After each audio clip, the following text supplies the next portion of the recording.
The next update is the update that we know that so many of you, and well, so many of us as well, has been wanting for such a long time. It's the Caves and Cliffs update.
This new tree that was actually above on the overworld, and this is called an Azalea tree. So it's a unique type of tree that it'll be easy to spot for players, and if you actually find this and start going down its roots, you will find a lush cave there. So this is another part of adding strategy to mining, where there are certain landmarks which will allow you to understand what you're doing in the game.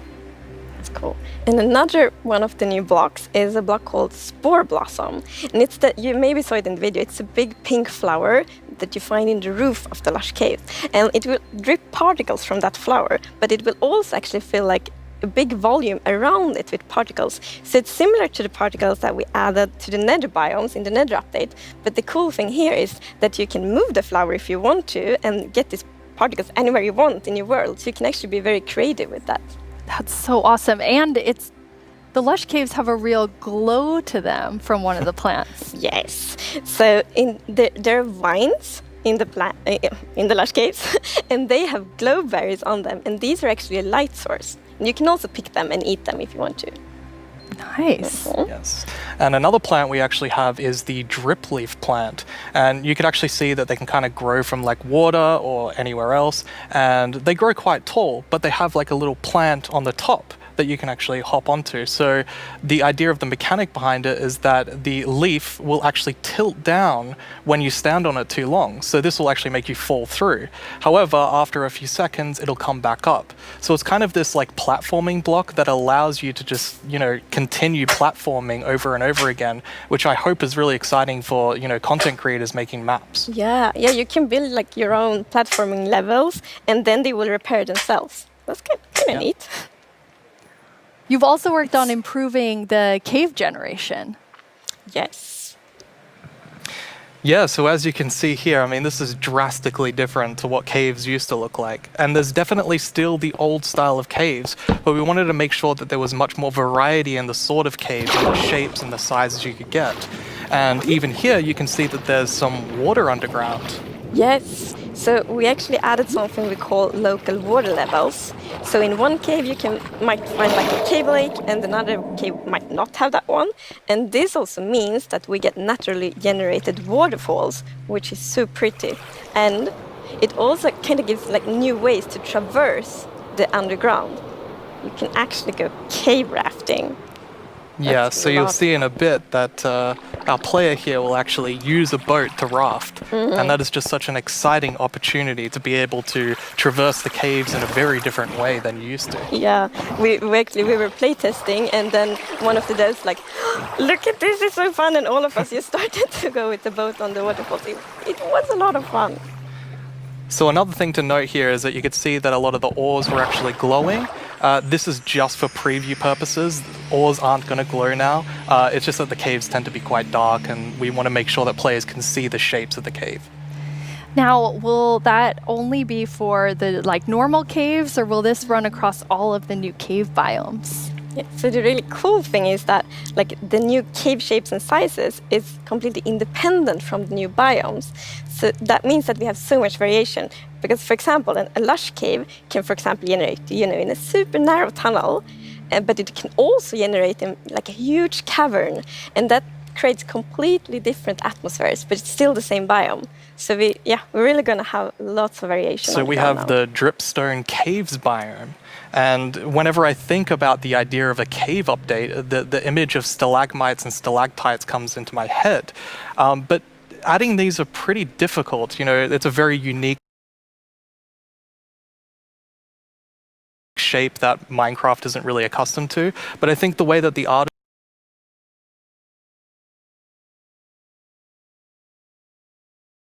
put it into Minecraft works quite well. And of course there's some mechanics surrounding this, so you can see that someone destroyed the block up the top, and so the dripstone fell down. And also, unfortunately for this zombie here, if you fall on these dripstones, you will get hurt. Poor zombie. There's another interesting mechanic in the Dripstone Caves. Yes, so maybe you saw in the video that like from the stalactites, you could see that it was like dripping water. So actually, if you put a cauldron under a stalactite, it will fill up with water. So it's renewable about this water. biome too much today, but we are going to show some of the blocks and maybe later a mob that comes from it. So if we look at the video, we can actually see that it's basically this growth, and this is called the Sculk blocks. And one of the blocks is called the Sculk Sensor. This is the new redstone block. As you can see, when you place or destroy a block, or if you have footsteps, it'll actually detect the vibrations around and then emit a redstone signal. So this is going to be very interesting for redstone players. We even have a mechanic around it where you can actually use wool with wool occlusion to essentially prevent signals from being able to get into the Sculk sensor. So let's take a look at that now.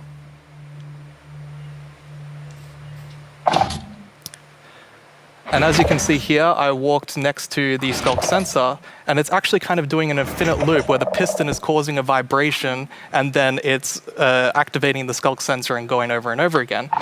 But here, I've actually put a wool block in between the piston, which prevents the signal from going to the Sculk sensor. This can allow you to even do sort of directional Sculk sensors where you can put wool blocks on each side and only allow it to detect vibrations in front of it. And vibrations can be so many different things. It can be a snowball hit, it could be an arrow, it could be footsteps, it could be blocks, anything.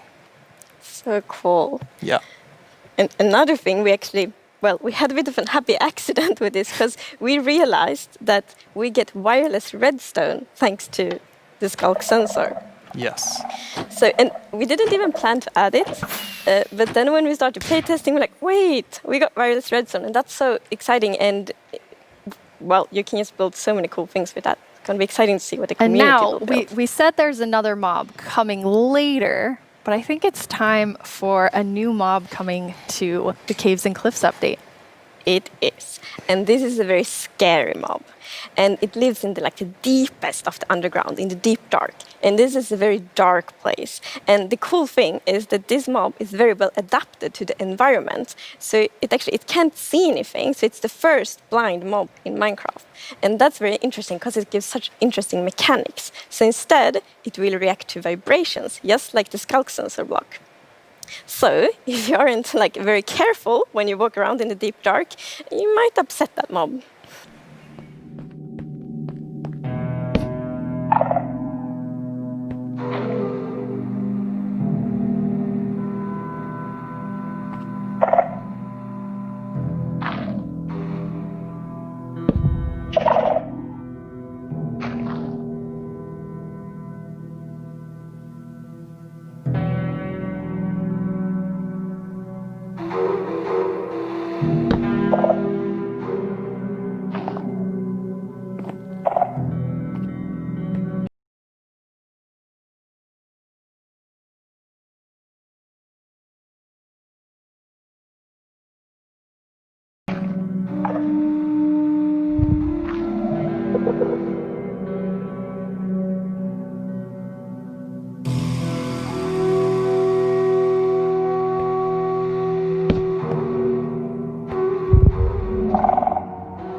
did we just see? It's a very different mob. I'm really excited for this because not only is it trying to be scary, it's, we had to keep a balance to it. It was very challenging to design a mob like this.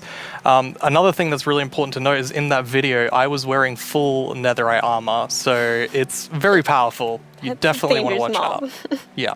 Which I think also is such an interesting gameplay, because if you want to, you can avoid it, but then you need to really be careful, sneak all the time to not make any kind of movement that it will detect. But that's a lot of fun, and it's feels scary, Remember but in a good last way. year's vote? It was a fierce competition, but the mountains won after 2 intense rounds of voting. Well, I have a sneak peek into what your vote is bringing to Minecraft on the cliff side of the Caves and Cliffs update. Goats. They're both mischievous and adorable at the same time. As you can see, they live on the mountains, and if you aren't careful, they might knock you off. They also have excellent jumping skills. We'll also get better mountain generation with spectacular and more dramatic mountains with height-dependent generation. That means things like tree lines and mountaintops that will be more challenging with lots of snow and ice. And speaking of snow, yes, it will be snowier. We will also have a new block called Powdersnow, which will be a kind of trap block. It looks similar to snow, but if you or a mob walk on it, you will fall right through. Now let's talk about this year's vote. We have 3 awesome mobs for you to choose from. And to introduce them, we once again have Tiny Agnes and Tiny Jens. Let's see what they have to show. Oh. Bees and moonblooms are friends, just like we are.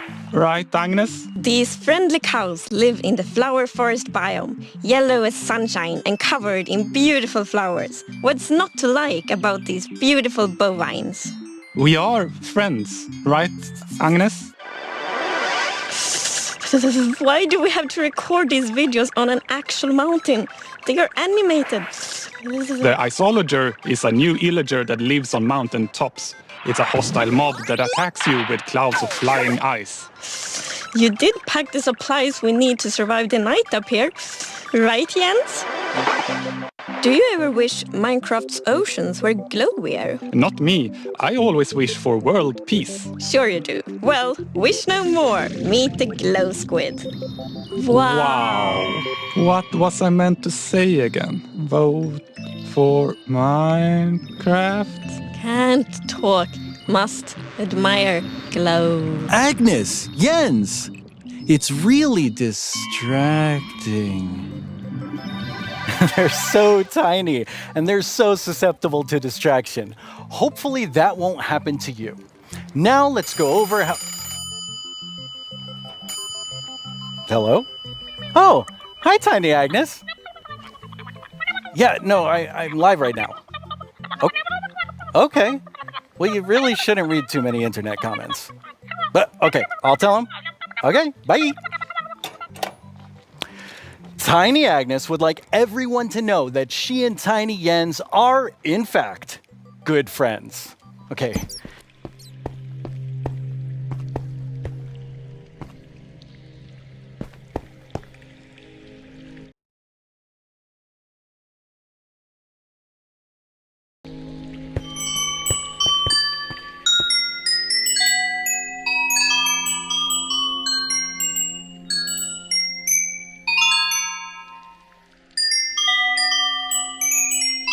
And we were thinking a lot about what is the purpose for crystals in Minecraft? And one thing is they should have a use, and we will talk more about one of the usages soon.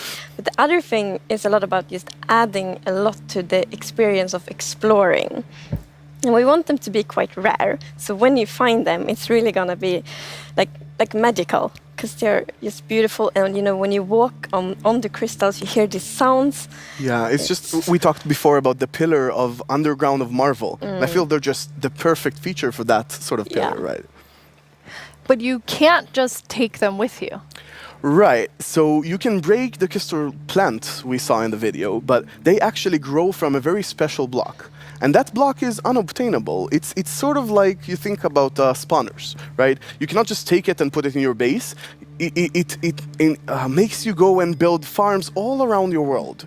And that also encourages you to create tunnels between them and find out ways of transferring those items from place to place. And I just love those sort of features that really encourage other gameplay in the game. As an explorer myself, I'm very excited about Yes. finding all of these. And you mentioned a usefulness to them. Oh, yeah. Yes. So from those crystal plants, you get crystal shards items, and you can actually use them to craft a telescope.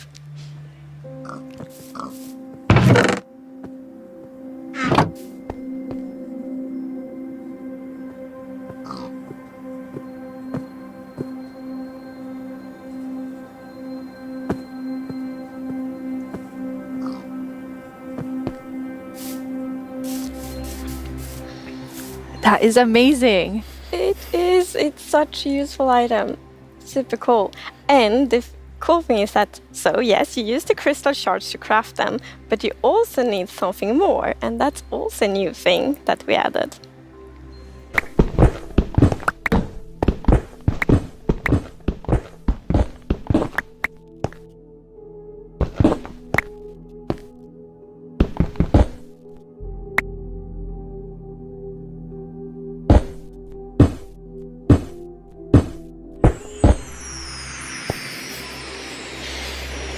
It's copper! That's amazing. Yes, it's new ore. And you saw the copper ore in the video. And a very interesting thing with the copper ore is that it generates in a different way. So normal ores often generate like an ore blob, but copper is different. So imagine that you are out mining and you see copper ore. So you're like, okay, I'm gonna mine the copper. And then you see some stone. It's like, they look a bit different. So you continue to mine. And then you find another copper ore. And you probably go like, okay, I think I found a copper vein. So we're actually adding ore veins to Minecraft. And like they really add so much to mining. It gets so interesting because it's kind of like following a trace when you mine. And they tie so well to the pillar we have about adding strategy to mining. Yeah.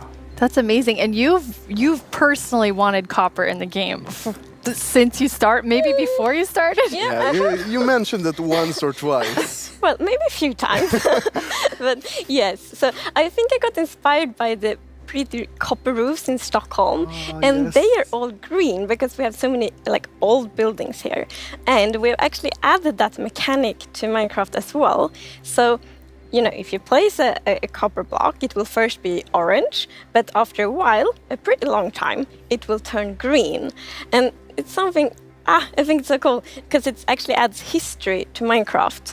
Because, for example, if you have a really old Minecraft world, then you can see on like a house and like, oh, the roof turned all green. And then you know that that house has been there for a really long time.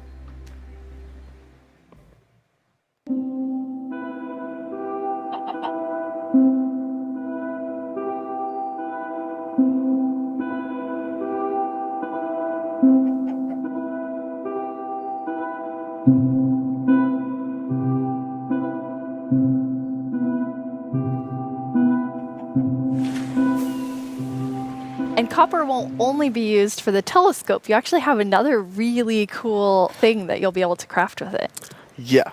So Jens talked a bit before about these design principles that we have in Minecraft. And one of them is that if something bad happens, the player either caused it or it has a way to sort of avoid it. And one of those exceptions, for example, is lightning striking. Now, some people like to build wooden roofs in Minecraft.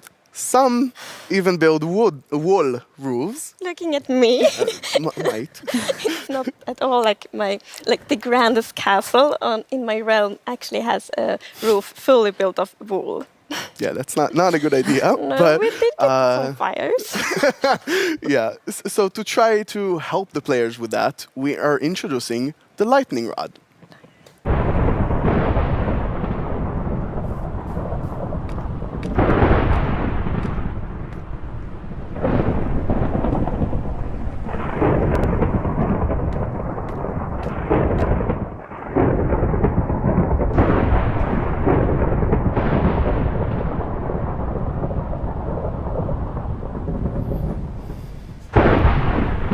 That is very useful for all the wool roofs out there. So, as you know, we keep adding new blocks and new items all the time, and that do create a bit of an inventory problem. And we're aware of that, and we have actually been thinking quite a lot how we can solve it, because we want to have like a good gameplay solution, we want it to be balanced, and we actually have an item in this update that will be really helpful, and it's the bundles.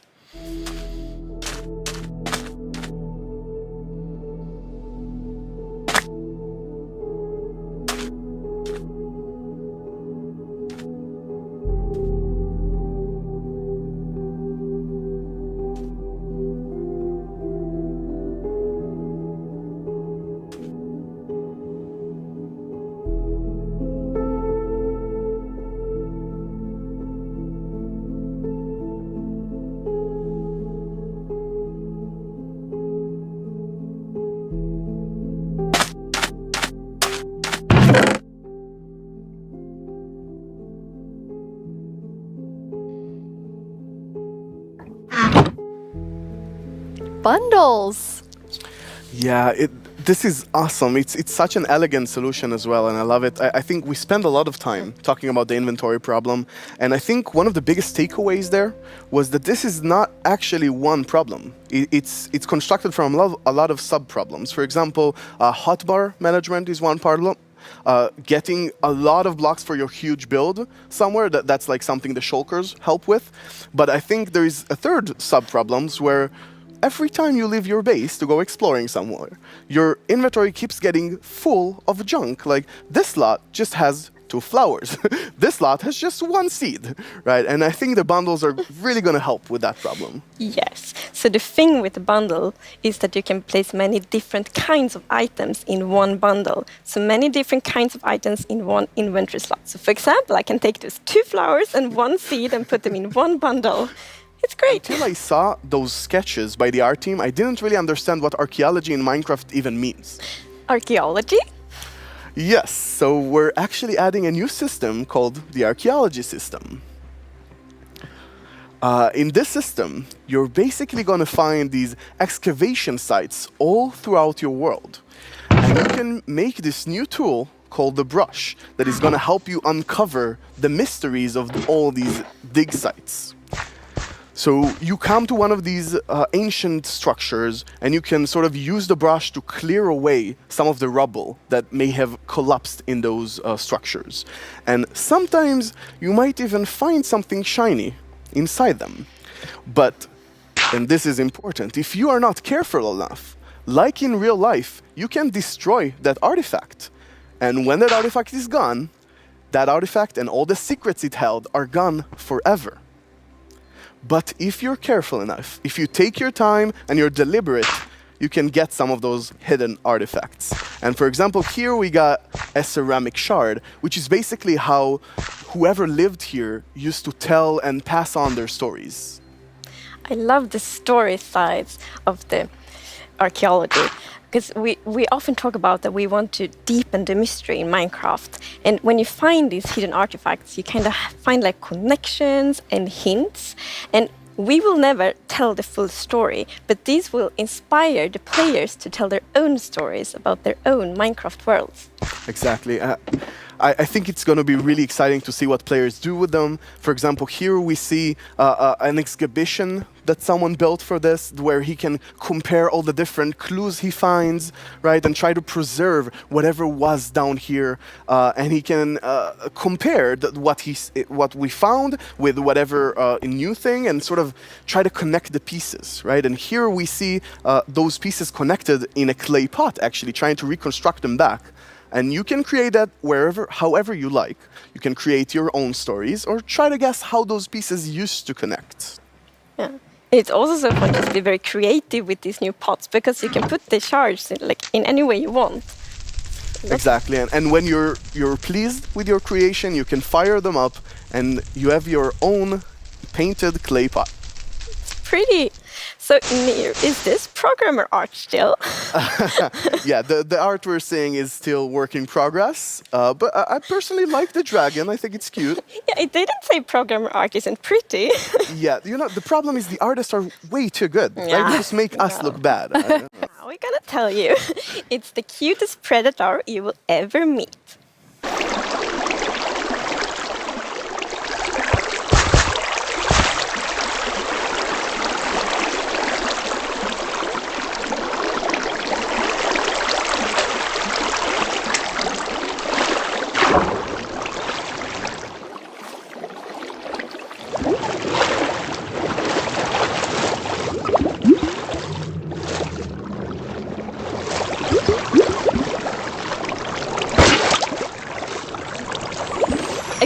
I feel like there's only one sound I can make after seeing that, which is like, Terrible. The axolotls. how did you decide on axolotls? So, when we add a new mob to Minecraft, we really wanted to have like its own unique character. We wanted to have purpose. And it's also a very good thing if it happens to be ugly cute. And the axolotl is perfect. It has all of these things. Well, I guess on the ugly cuteness, it might be quite a big emphasis on the cute side, but still. And we actually had a brainstorm in the team. So we were like, okay, we're gonna add goats, but we want to add another animal. And then one of the developers posted like a big picture of an axolotl, and we all went like, yes, Yes, this right perfect. now. It's like the definition.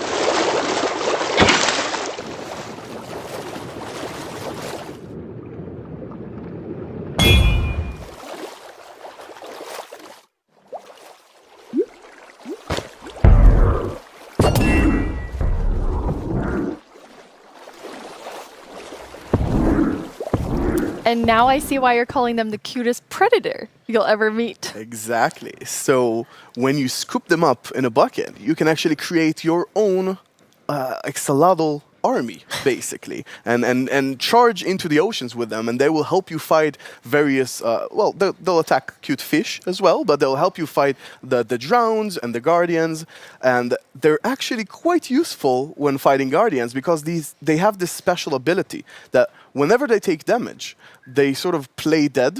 And when they're playing dead, no mob will actually attack them. So they have this time to regen back help and then jump back into the fight together with you. And if you learn how to cooperate with them really well, they might even heal you during the battle. And the community decided on a new mob that will enter the game. So which one of you gets to do the honors today? So I think Tiny Agnes has been a bit mean this year, so I think you should open it, Nir. You should announce the winner. Yes. Can I look first? You're gonna know before everyone else. It's the glow squid! Wow. I guess everyone was mesmerized by the glow squid, not just the tiny ones. No, I wow. was really not expecting that. That is so awesome. Yes, like I didn't expect it at all, but it's great. And glow squids will look so cool in the caves. Like Exactly. the atmosphere. They fit this update so well. Like it will be, imagine it's just all dark in the caves and then you see the glow squids swimming around. From all of us at Mojang Studios, thank you so much. Bye.